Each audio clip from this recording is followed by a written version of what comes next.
Há 15 anos, o Colégio Americano de Medicina do Esporte realiza um estudo anual que projeta as tendências para o mercado fitness para o ano seguinte. As projeções para 2021 incluem treinamentos online e treinamentos virtuais, que são coisas diferentes, tecnologia utilizável, treinamento de peso corporal, exercícios ao ar livre e fitness para idosos, por exemplo.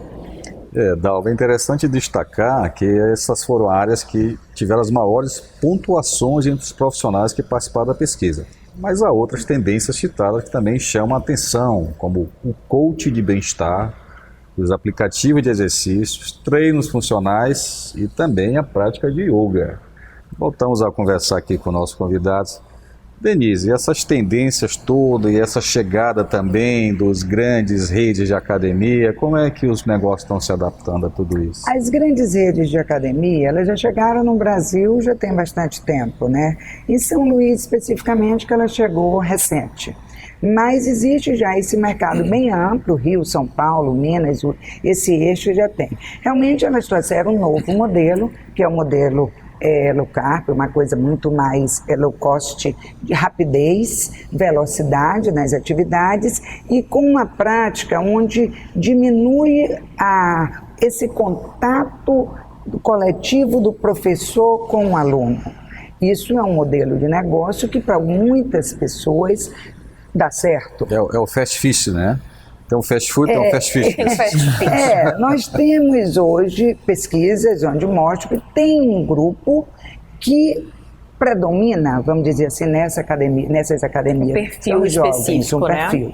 Já um idoso, já uma média idade, o adulto jovem, o adulto mais idoso, ele prefere uma academia menor, uma academia que tenha aquele profissional para dar um atendimento, ele gosta de conversar, ele gosta de pedir ajuda. É algo mais familiar. Isso. Então a gente tem que oferecer. O importante é que quem vai abrir seu negócio, ele sabe que ele pode abrir um estúdio personalizado para atender ali um grupo pequeno, ele pode abrir uma academia. O formato do negócio dele, esse plano de negócio tem que ser muito bem definido, muito bem trabalhado, para que ele não queira fazer tudo e não consiga. Um estúdio de yoga.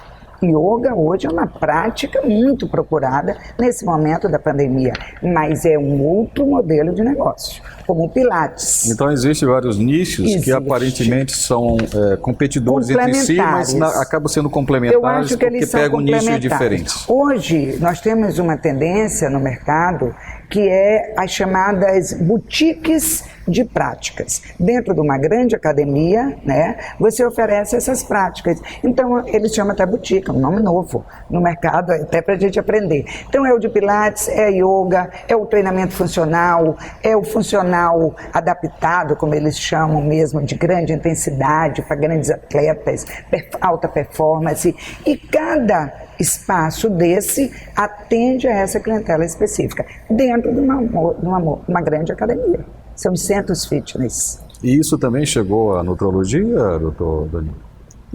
Em qual aspecto? A questão das tendências novas, dos nichos de mercado, o público é um público geral sem... Não, tem sim, porque na verdade antigamente a gente tinha o quê? Só aquele jovem que queria emagrecer, que estava pensando em estética. Hoje em dia tem sim a terceira geração, que são os idosos que estão buscando a saúde. Hoje em dia a gente tem o diabético que precisa emagrecer pensando em saúde. Hoje em dia a gente tem a criança, que é um novo nicho inclusive, que muitas crianças estão aumentando muita quantidade de crianças procurando por essa questão de emagrecimento. E eu toco num assunto importante. Se a criança é gordinha, que me desculpem os pais, a culpa é dos pais. Porque a criança não tem dinheiro para comprar comida e pode ter certeza, dificilmente a criança é gordinha e os pais são magrinhos. Então, quando eu aceito fazer atendimento de uma criança... vontade assim, não tem tanta vontade. Não é para ter, né? Não é para ter. Então, o que acontece? Quando eu chamo uma criança para o consultório, eu só aceito fazer o tratamento da criança e se fizer os pais junto. Denise, tocando um pouquinho nesse assunto de academia, só cortando um pouquinho, em relação às grandes redes, em relação, por exemplo, à tua academia. Eu tenho o seguinte pensamento, é como se fosse um hotel mais popular que serve para todo mundo e aqueles que querem um hotel diferenciado, com atendimento mais personalizado. Então sempre vai ter espaço para todo mundo. Então não vai ser com a chegada das grandes redes que vão destruir as mais antigas, as mais personalizadas. Tem todos os públicos. Eu acredito até que esse fast fitness está adaptado ao estilo de vida da pessoa. Na realidade, aquele que não tem muito tempo e trabalha muito, tem uma hora que ele para e a academia funciona até 11 horas da noite. Pensa no preço, uma coisa Mas para... aquele que tem uma vida mais regular... O preço. O que as grandes academias trouxeram? Essas grandes redes, chamadas as redes mais baratas? Preço. Então, eles ofereceram um preço para aquela pessoa que tem interesse, que quer ter acesso a uma academia e não tem. Então, quando o Edgar Corona, que é o nome da grande rede que é a Smart Fit, quando ele pensou nisso, que hoje ele já expandiu o negócio para fora do Brasil, ele pensou exatamente, ele fala isso nas palestras. Popularizar? Popularizar. Aquela dona de casa, gente, aquela pessoa que não tem acesso, aquela empregada doméstica, aquela pessoa que tem uma renda menor. Agora, ele deixou claro, o meu serviço que eu ofereço é esse, você só tem direito a isso. Por isso, o preço é um preço abaixo de R$100. Porque se você colocar, matematicamente falando, não pode ser oferecido mais do que aquilo. Aí eu vou aproveitar esse gancho para fazer uma pergunta até que, de repente, é curiosidade de muita gente. Preço e valor, a gente sabe, não são a mesma coisa. Como é que você agrega, então, valor para precificar o serviço que você oferece? Quais são os itens, os ganhos, os valores ali agregados no serviço academia, no serviço nutrologia? Por que pagar, às vezes, R$500, R$600 numa consulta, por exemplo? Quero aqui a perguntinha para os dois. Tá. A minha experiência em negócio, porque eu posso dizer que eu comecei muito nova no negócio, é o atendimento, é a pessoa. Você diferenciar essa pessoa do outro. Ele não é igual, ele não tem um corpo igual, ele não pensa igual, ele não tem uma história de vida igual. A memória motora é outra, como a memória alimentar é outra. Então essa criança, esse adulto, esse adolescente, que são públicos diferentes, a abrangência é muito grande, você tem de uma criança que está nos espaços reduzidos, com uma alimentação calórica, cheio de telas, de brinquedos eletrônicos, você tem um idoso que já precisa de um acompanhamento, que a acompanhante faz tudo por ela. Como você adequar isso numa academia que não tem um profissional adequado? Essa pergunta que eu ia fazer agora, tanto para a Denise quanto para a Danilo, assim, me parece que esse público, né, vamos falar idoso, a partir de 60 anos, ele tem crescido, né, porque antes a expectativa de vida era 60, para ir para 70, para 80, hoje já se fala em 90, né? E o 60 de hoje é o 50 de ontem. É o jovem adulto. E aí você tem essa faixa etária, Dalva, cada vez mais preocupada com a saúde, né? Não é um idoso... É o jovem idoso. É um jovem idoso que não é inativo, né? Isso. Como é que está esse mercado crescendo? Ele é ativo. Ele ainda é. A pessoa de 60 anos, 75 anos, ele é ativo. Então, ele não é o idoso que está 100% aposentado, ele pode ter até terminado uma função, mas ele está exercendo outras. Então, você tem que ajustar o profissional para esse perfil, que é diferente do adolescente que veio para ficar sarado, barriga tanquinho, musculoso, que é diferente daquela senhora que tem osteoporose, que tem algum problema ligamentar, que tem algum tipo de... que ela é tímida em relação a adentrar numa academia e ver aquele monte de aparelhos. Como trazer essa pessoa que não tem no registro dela essa prática da atividade física em máquinas, vamos dizer assim, para fazer, porque a musculação sabe-se pelas pesquisas científicas que contribui enormemente para a osteoporose, para as doenças cardiovasculares, tudo de bom a atividade física faz, mas ela não tem essa prática na vida dela. E agora ela tem que ter. Ela está percebendo essa necessidade. Ela vai entrar na academia no primeiro, segundo, terceiro dia ela não vai mais. Ela não vai porque ela se sente fora vai ter sido daquele barato contexto. Que saiu caro, como se diz. E é esse profissional, é esse negócio que a população, saindo de uma pandemia, saindo de um isolamento, com medos, com receios, com angústias, os medos, gente, paralisam. O medo é um paralisador do movimento. E o que eu preciso na academia? Do corpo se movimentar. Então, se eu estou paralisada, como é que alguém vai fazer eu mexer com o meu corpo? Nós somos movimento, a nossa essência é movimento. E aí é que é o ponto de ajuste do profissional e do dono do negócio. Saber fazer isso. Porque para alimentar é diferente, ele sente fome. Quer dizer, diferente na coisa. Mas eu tenho que desafiar, despertar esse meu corpo para ele se movimentar. E eu estava no sofá, eu estou um ano praticamente inativo. Mas falando em provocações... Eu queria escutar o doutor Danilo sobre aquela questão que eu lancei aqui. Valor do preço? E aí, valor do preço, essa construção empreendedora no negócio nutrologia. Pois é, exatamente. Quando eu digo que o paciente acha caro, na verdade ele não percebeu o valor. Então eu falo muito para a minha equipe o quê? Que eu não quero aqui simplesmente que trate bem, que seja educado, que seja gentil, que isso aí é obrigação. Se não fizer nem isso, o cliente, o paciente nem vai. Eu quero que ele tenha uma experiência maravilhosa. Suponhamos, se o paciente passar por mim, simplesmente eu falar, toma, você vai tomar esse medicamento, você vai passar para a nutricionista para fazer essa dieta. Não. Na verdade, lá dentro eu tento fazer ele sorrir, eu tento identificar junto com ele a dor. Então tem que ter, como a Denise disse, um atendimento diferenciado. Se for algo mecânico, algo simplesmente que eu tratei bem, o paciente não vai voltar.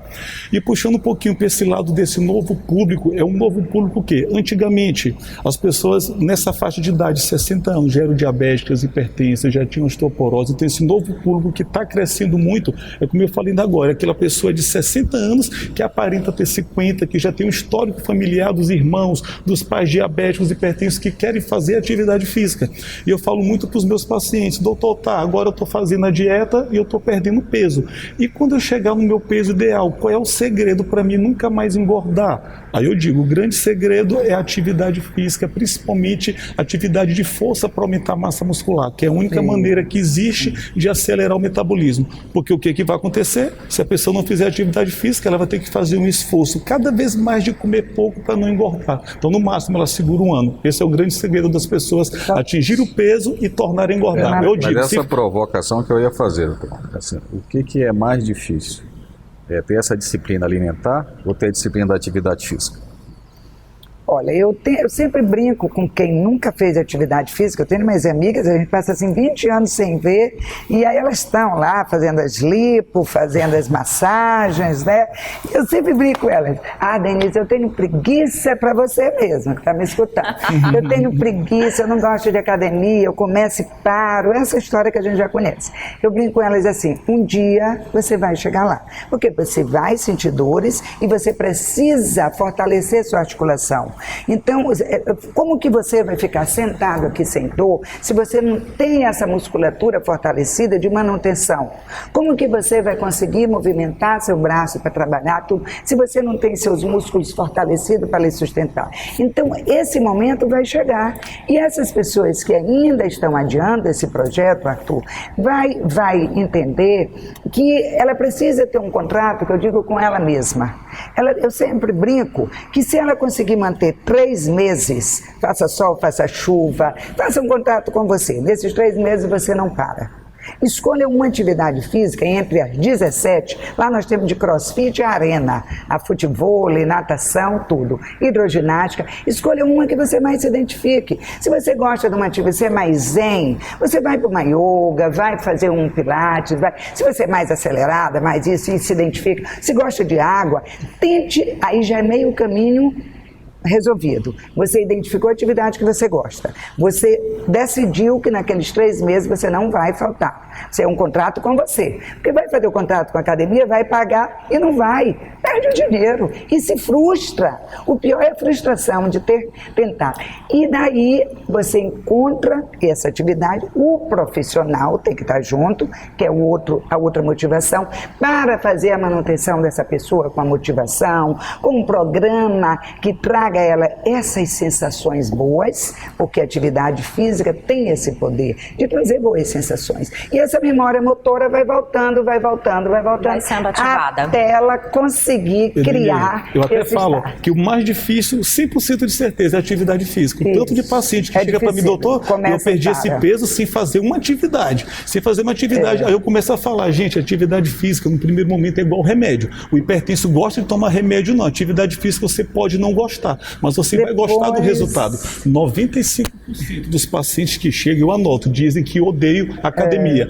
E 100% depois se viciam. Por quê? Não pela atividade em si, mas pelo resultado, e com o tempo acabam se acostumando. E pelas sensações, né, que mas nós temos pesquisas também que mostram prazer. Esse percentual de abandono, ele é considerável. De cada 5, 3 nós temos que abandonam. Por causa disso que ele vai para a experiência errada, para a atividade errada, ou é mal atendido, ou deixam ele lá e ele Mas não eu é acho que às vezes é uma questão de alfabetizado. autodisciplina também, né, Dalva? Passa por tantos Agora a disciplina é fatores fundamental. que se a gente for falar aqui, a gente não vai para o terceiro bloco. Então a gente vai fazer mais um Eu tô dando intervalo algumas rapidinho. dicas. Pelo que a gente viu Porque aqui, olha, são áreas complementares demais. O médico vai lá e indica a atividade física muitas vezes. Então, assim, vamos segurar aqui um pouquinho e já depois do intervalo, a gente vai voltar dialogando sobre as melhores possibilidades de investimento no Pronto. mercado fitness. Fica aqui com a gente.